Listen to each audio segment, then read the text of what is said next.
All right, welcome back, guys, to our Tracker John deer tracking, Sir Tracker John deer tracking advice seminar. So our final shot we're going to talk about today is an interesting one. This is going to be the liver shot. And I feel like liver's a pretty common thing for folks to hit because of its proximity to where we're aiming, which is the lungs, right? That liver kind of rides right on the diaphragm at the back of the lungs, sits in between the lungs and the gut shot, the paunch. You know, one thing we were talking about before we started recording is it's pretty rare to get just a pure. Listen to this guy. All of a sudden, he's like a medical doctor sounding kind of guy. I mean, geez, Louise. It's important to understand deer anatomy, I think, when we're trying to kill these things with pointy sticks, right? We got to know where these things are at. But the liver's relatively small compared to a lot of the other things we're shooting at. And with just the way that it sits, like I said, it's pretty rare to get just like a pure liver shot. I mean, in and out and not hit something else, whether that is part of the guts, the diaphragm, the lung. I think in a lot of cases we see, I've seen, a significant amount of single lung liver gut shots. I think that's a fairly common one with the angles that we shoot at. So a lot of times if you're just a little back and it's coming in that way, the kind of through the guts, liver, out, maybe opposite side lung, or we see those shots that are a little bit quartered towards, so you're trying to stay off that shoulder just a bit, and then you get that near side lung, liver, gut going out the other side. Those are pretty common shots that we see. One of the things we were talking about before we recorded is not all liver shots are created equally.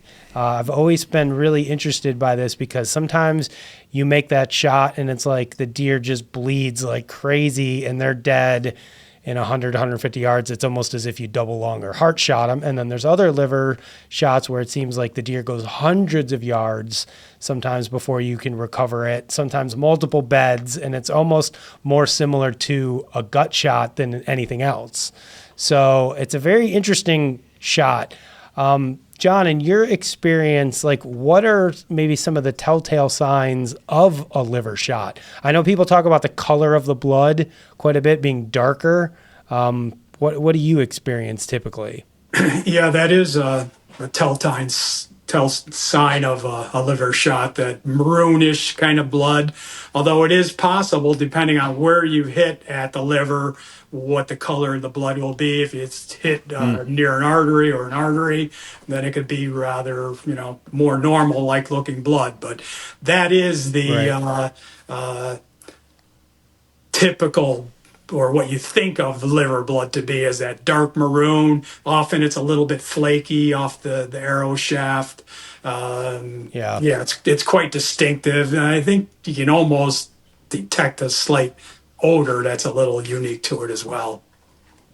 Yeah, and I think in a lot of cases, at least my experience has been sometimes you get some of the odor from the paunch or the guts because it's so hard to shoot a liver without hitting, because everything is just kind of sandwiched together right there, and it's like and you're inevitably catching something else in there. But I think that really dark red, like when you think about just the color of a liver, when you pull it out of an animal, it's got that really dark color. Like that's usually what the color of the blood is, on a liver shot animal. In my experience with liver shot animals too, most of the time they act kind of like lung shot deer in a lot of cases. Like they don't usually run and stop and kind of hunch up and walk away. Is that your experience, Todd, or are they all just kind of different? It seems like I feel like they're different because most of the liver shot deer that I've had, it generally seems that they're kind of like it's almost like that gut shot a little bit where they're almost like and then they kind of go off slow. I've always find my liver shot deer bedded down pretty quickly. They could take a little bit longer to die, from my experience, but I've always found them, and generally they've never gone more than 200-300 yards. For me, that's what I have found for my liver shot. Yeah, but I mean, I know some guys on our team that have tracked them hundreds of yards. So John, let's talk about your experience, right? What do you see? Hundreds of yards. He's saying higher, folks. Well, That's my experience, that liver shots have wildly different results depending where in the liver you hit, how significantly you've hit the liver. I mean, I've seen liver hits at 3 bounces and it's down for the count, and I've seen some that literally were days and miles later. Actually, I had a client shoot one in the liver, put a gash probably, I don't know, 4 or 5 inches on the liver. That buck was shot during gun season 13 days later, still on his feet. So, which is crazy, right? a liver is one of the few, if perhaps only, organs that I think can regenerate itself. So just because you've hit the liver doesn't mean you're gonna collect that deer. But like you say, generally we're talking multiple things. You could just solidly hit the liver, but often you're going to get a little liver, back of the lung, or liver gut combo is quite frequent. So usually it's a mix. But I did trail for a big buck for some TV folks that they were sure this deer was down and couldn't be far, but they couldn't find it. And once again, it was one of those scenarios. Well, it depends on fractions of an inch and blade orientation as it's going through the animal. This happened to go right on the forward edge of the liver and on the back edge of the lung. And the blade was such that there was a little nick on the liver and a little nick on the lung. No big gash in either one. It just kind of slid between them. The deer was dead, but it went a long ways.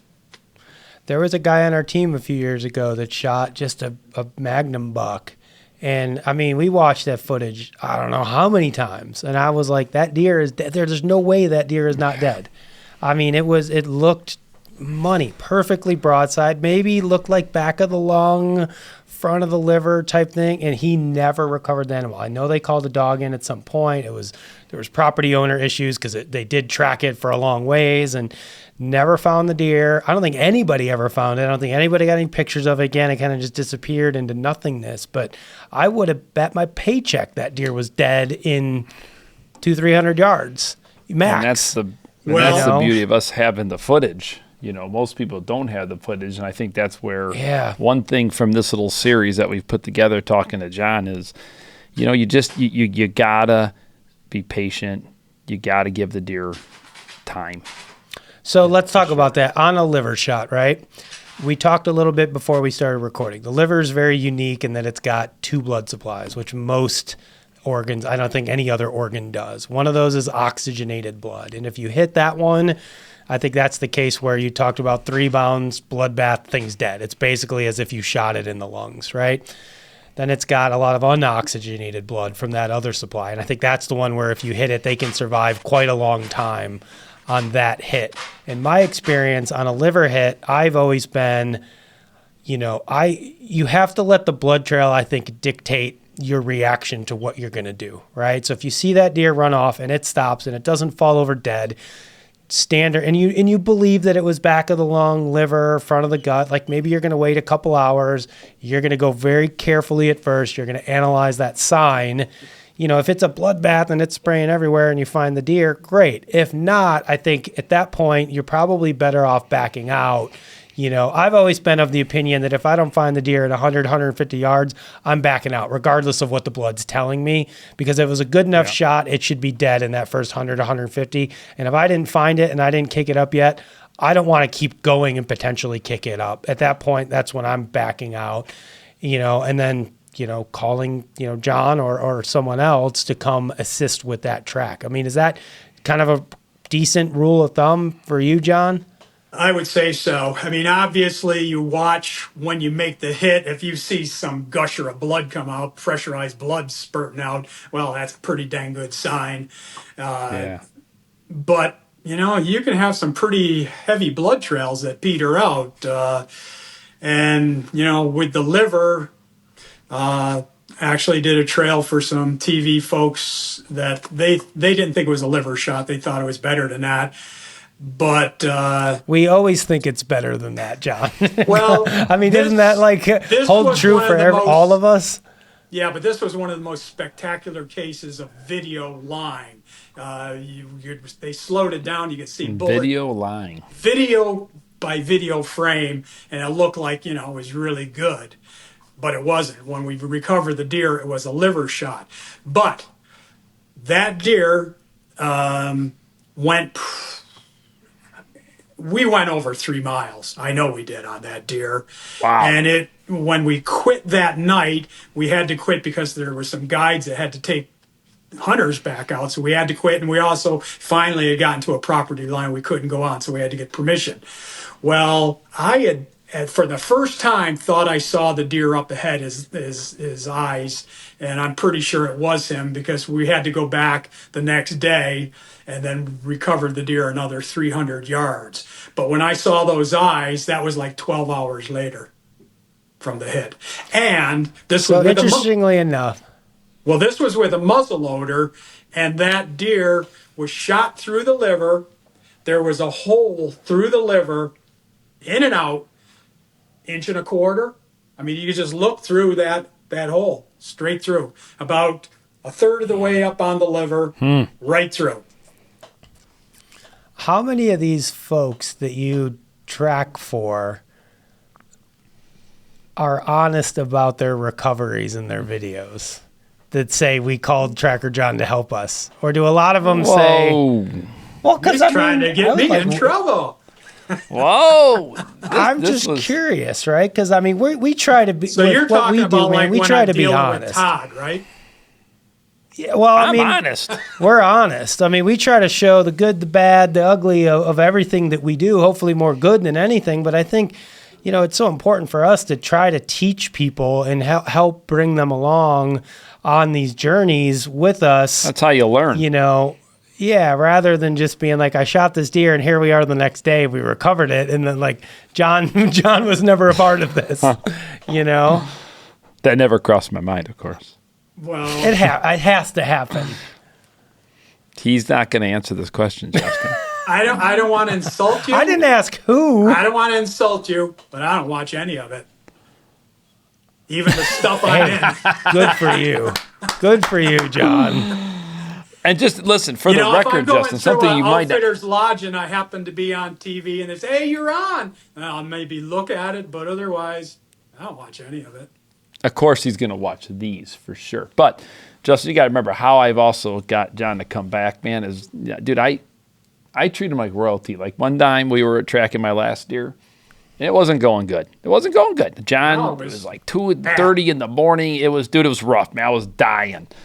And John's like, Todd, first of all, I just need a break. So you got to get out of here. He just wanted to be gone for a little bit. And that's fine. I can respect that. I can understand, John. I sympathize with Justin, you. listen to this. Let me tee this up for a second. Now, recently, Todd and I saw one another hundreds of miles from the deer ground. Totally unrelated to deer hunting, okay? It got back to me later that Todd made a comment, wow, this is the least stressed I've ever seen John. Now, yeah. you tell me when we're he's had a full night's sleep. Who if someone is going to be labeled calm like a cucumber when we're starting the trail and doing the trail, and who's wired up and got to put a leash on him to hold him back, who would that be? Now, listen, where I was going with this was what I do is I take care of John, man. I am the only guy, and I'm going to go on record. Has anyone ever made you a dessert as good as I did on that night? And never probably will. So I made John. Go ahead. This leads in both to what Todd's direction he's coming to it and how I'm coming to it. Now, the reason he was gone and was able to bring me these treats is because, as Todd said, the trail was not going well. You always hope that you lock on, you blast it out, and there's your deer. Well, this was a challenging trail for a gut shot. It was one of those challenging ones. But be honest, I think you guys beat it up pretty hard before I got there and crisscrossed with buggies and everything else. I thought we were going to the good part of the story. Wow. Okay, The bottom line is it takes time to get there, though. So the bottom line is John's dogs were incredible. I really have truly learned a lot from these experiences, and it is funny because we really don't want this stuff to happen, Justin. But I gotta tell you, being with somebody who is a professional tracker, who has done this thousands of times, and truly to watch a good dog. And I don't care if you're a pheasant hunter, a waterfall guy, when you see what real dogs can do, real blood tracking dogs, bloodhounds can do. I realize there's other dogs that can do it, but I'm talking about John's right now. And to really see him work and to watch John work his dogs and put the pieces of the puzzle together, it's pretty spectacular. Well, yeah, I mean, I've only been a part of one of them, and it was pretty awesome just to sit back and watch. Like, I was so impressed by the dogs going up to a downfall and just sniffing all along it, right? I was like, oh, watch that dog. Like, it's like they're so smart. It was amazing to me. I don't know what I was expecting, but I was like, that is impressive. Well, again. But what I did to butter the situation up is I went back to the house. Instead of just taking a nap like he told me to do, because he was going to take a nap, I made him the best parfait that he ever had in his life. Am I right or am I wrong? Absolutely. And the chili, too. And the beauty of it was, this wasn't delivered in just some old Tupperware. This was some crystal that it got delivered in. This is Todd Graff you're talking to. Only the but best here's the thing. parfaits. So this trail was not going well. And that's when somebody's really got to know what they're doing to be able to piece things together when it isn't going well. But I was tired because I was a long ways from home. I'd already done a bunch. It wasn't going well. Todd's all stressed out. He's tired. So I said, you go take a rest. I'm going to take a little rest. I needed to think it through what my next plan of attack was. And then it was only like 10, 15 minutes later, here comes the lights and the buggy back. And I thought, I told that guy to take a break. I need a break. And then I had to eat my words because I rolled down the window and this beautiful dishes get delivered to me. So yes, that was a solid. I'll never forget it. Well, as always, these are great. Man. We're going to end this with a question that nobody would probably see coming. But Justin, if you had to take an arrow, where do you want it to land on you? My shoulder. John, you're up next. Just a little through the hair. Yeah, I was thinking just a finger. You could give me a little ear shot. Little ear Give me shot? the Trump treatment right there. That'll be good. He's pretty good, though. There you go. Tracker John, as always, I know you're getting ready to shove off. Here it is. I mean, it's the end of or the middle of September. You're getting ready to be in go time. I love texting you throughout the season because one of the few friends I could probably actually call at 2:30 in the morning or 1 o'clock in the morning, actually count on you being up and responding, which is always a treat because I don't have many friends like that.